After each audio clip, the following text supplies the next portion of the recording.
በስመ አብ ወወልድ ወመንፈስ ቅዱስ አሐዱ አምላክ አሜን። ሰላም አምላክ ምሳኹም ይኹን። ክቡራት ኣሕዋትን ኣሓትን ደቂ ተዋህዶ ከመይ ውዒልኩም? እግዚአብሔር ይመስገን ኢልና ክነመስግኖ እስከብዛ ሰዓት እዚያን ደቂቃን ብሰላም በጥዕና ገይሩ ዘጽንሐና ሎሎ ባህር እግዚአብሔር አምላኽና ክብርን ምስጋናን ይብጻሕዮ። ኢሻብ ዝሓለፈ ንባብ ዘፍጥረት ምዕራፍ 6 በፂሕና ነርና። ሎማዓንቲ ድማ ሕፅር ዝበላ ክልተ ምዕራፍ 7 8 ሒዘልኩም መፅእ ኣለኹ። ነዚ ቻናል ሓደሽቲ ዝኾንኩም ሰብስክራይብ ብምግባር ቤተሰብ ኩኑ፣ ተኸታተልትና ዝኾንኩም ድማ ነዚ ቪድዮ ዩቱብ ምንትና ኩሉ ሸር ክብሎ ብላይክ ጀምርዎ። ሸር ድማ ይትርስዑና መልኩ ናብኡ ኸብለኩም። ዘፍጥረት ምዕራፍ 7 ናይ ጥፋኣት ማይ ኢሉ ዝጅምር። እግዚአብሔር ንኖህ ኣብዛ ትውልድ እዚኣ ኣብ ቅድመይ ጻድቕ ኮንካ ረኺበካ እዮ እሞ ምስ ኩሉ ቤተሰብካ ናብ መርከብ እቶ። ካብ ኩሉ ንጹህ እንስሳ 7 ተባዕታይን ኣነስታይን ካብ ኩሉ ዘይንጹህ እንስሳ ግና ከክልተ ተባዕታይን ኣነስታይን ካብ ኣዕዋፍ ሰማይ ድማ ምእንቲ ኣብ ልዕሊ ኩሉ ምድሪ ንዘርኢ ክኾኑ ብህይወት ክነብሩን 7 ተባዕታይን ኣነስታይን ምሳኻ ውሰድ። ኣነ ድሕሪ 7 መዓልቲ ኣብ ምድሪ 40 መዓልትን 40 ሌትን ዝናም ከዝንም እየ እሞ ነቲ ዝፈጠርክዎ ኩሉ ህይወት ዘለዎ ድማ ካብ ገጽ ምድሪ ከጥፎ እየ በሎ። ኖህ ድማ ከምቲ ኩሉ እግዚአብሔር ዝኣዘዞ ገበረ። እቲ ማይ ጥፍኣት ኣብ ምድሪ ክመጽእ እንተሎ ኖህ ዕድሚኡ 600 ዓመት ነበረ። ኖህን ደቁን ሰበይቱን ኣንስቲ ደቁን ከዓ ምስኡ ካብ ማይ ጥፍኣት ክድሕኑ ናብ መርከብ ኣተው። ካብ ንጹህ እንስሳን ካብ ዘይንጹህ እንስሳን ካብ ኣዕዋፍን ኣብ ምድሪ ካብ ዝንቀሳቀስ ኩሉን ከምቲ እግዚአብሔር ንኖህ ዝኣዘዞ ክልተ ተባዕታይን ኣነስታይን ናብ ኖህ ናፍታ መርከብ ኣተው። ድሕሪ 7 መዓልቲ ድማ ማይ ጥፍኣት ናብ ምድሪ መጸ። ኣብ መበል 600 ዓመት ዕድመ ኖህ ኣብ መበል 17 መዓልቲ ናይታ ካልአይቲ ወርሒ በታ መዓልቲ እቲኣ እቲ ኣብ ትሕቲ ምድሪ ዘሎ ዓይኒ ማያት ገንፊሉ ወጸ። መሳኹቲ ሰማይ ድማ ተኸፍተ።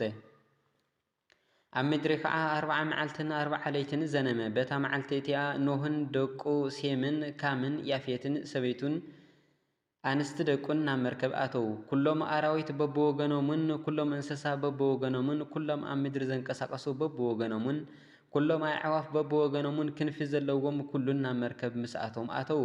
ህይወት ካብ ዘለዎ ኩሉ ፍጡር ከክልተ ናብ ኖህ ናፍታ መርከብ ኣተው። እቶም ዝኣተው ድማ ከምቲ እግዚአብሔር ንኖህ ዝኣዘዞ ስጋ ካብ ዘለዎ ኩሉ ተባዕታይን ኣነስታይን ኣተው። ኖህ ናፍታ መርከብ ምስ ኣተወ እግዚአብሔር ነታ መርከብ ብድሕሪኡ ዓጸዋ። ማይ ጥፍኣት ድማ ን40 መዓልቲ ኣብ ምድሪ ዘነመ። እቲ ማይ ከዓ በዝሐ፣ ነታ መርከብ ድማ ኣልዓላ፣ ካብ ምድሪ ከዓ ንላዕሊ ጸለል በለት። እቲ ማይ በርትዐ፣ ኣብ ምድሪ እውን የመና በዝሐ። እታ መርከብ ድማ ኣብ ልዕሊ ማይ ጸለል ትብል ነበረት። እቲ ማይ ኣብ ልዕሊ ምድሪ እናበርትዐ ከደ። ኣብ ትሕቲ ሰማይ ዝነበሩ ኩሎም ነዋሕቲ እምባታት ከዓ ብማይ ተሸፈኑ። እቲ ማይ ካብ ጫፍ እምባታት 7 ሜትርን ፈረቓን ንላዕሊ ደየበ። እቶም እምባታት እውን ተሸፈኑ። ሽዑ ኩሉ ስጋ ዘለዎ ኣብ ምድሪ ዘንቀሳቀስ ፍጡር ኣዕዋፍን እንስሳን ኣራዊትን ኩሉ ኣብ ምድሪ ዘንቀሳቀስን ኩሉ ሰብን ሞተ። ኩሉ ኣብ ኣፍንጫው እስትንፋስ ህይወት ዝነበሮ ኣብ ደረቕ ምድሪ ዝነብር ዝነበረ ሞተ። ኩሉ ኣብ ምድሪ ዝነብር ዝነበረ ህይወት ዘለዎ ተደምሰሰ። ሰብን እንስሳን ኣብ ምድሪ ዘንቀሳቀስ ስለመምታን ኣዕዋፍን ሰማይን ካብ ምድሪ ጠፍኡ። ኖህ ጥራሕ ምስቶም ምስኡ ኣብ መርከብ ዝነበሩ ተረፈ። እቲ ማይ ድማ ክሳዕ 150 መዓልቲ ኣብ ምድሪ እንተይጐደለ ጸንሐ ይብለና። ተወሳኺ ንባብ ዘፍጥረት ምዕራፍ 8 ማይ ጥፍኣት ከም ዝነጸፈ ኢሉ ዘርእየና። እግዚአብሔር ንኖህን ነቶም ምስኡ ኣብ መርከብ ዝነበሩ ኩሎም ኣራዊትን ኩሎም እንስሳን ዘከረ። እግዚአብሔር ኣብ ምድሪ ንፋስ ኣንፈሰ፣ እቲ ማይ ከዓ ጐደለ። እቲ ኣብ ትሕቲ ምድሪ ዘሎ ዓይኒ ማያት መሳኹቲ ሰማይን ተዓጽወ።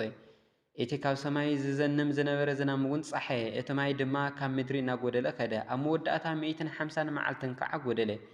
ኣብ መበል 17 መዓልቲ ናይታ 7ይቲ ወርሒ እታ መርከብ ኣብ እምባ ኣራራት ዓረፈት። እቲ ማይ ከዓ ክሳዕ 10ይቲ ወርሒ እናጐደለ ኸደ። በታ ቀዳመይቲ መዓልቲ ናይታ 10ይቲ ወርሒ ከዓ ጫፋት እቶም እምባታት ተረኣዩ። ድሕሪ 40 መዓልቲ ድማ ኖህ ነታ ኣብ መርከብ ዝሰርሖ መስኮት ከፈተ፣ ኖኻኹ ድማ ሰደዶ። ንሱ ከዓ እቲ ማይ ካብ ምድሪ ክሳዕ ዝነጽፍ ንየን ነዘን ይብል ነበረ። ድሕርዚ ድማ ማይ ካብ ምድሪ ጐዲሉ እንተኾይኑ ክትርኢ ኢሉ ንርግቢ ሰደዳ።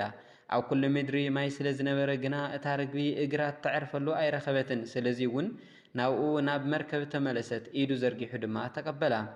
ናብኡ ናብ መርከብ ከዓ ኣተወት። 7 መዓልቲ ጸኒሑ ድማ ኖህ ነታ ርግቢ መሊሱ ካብ መርከብ ሰደዳ። ኣጋምሸት ምስ ኮነ እታ ርግቢ ናብ ኖህ ተመለሰት። እንሆ ከዓ ልሙዕ ቆጽሊ ኣውሊዕ ኣብ ኣፋ ሒዛ ነበረት።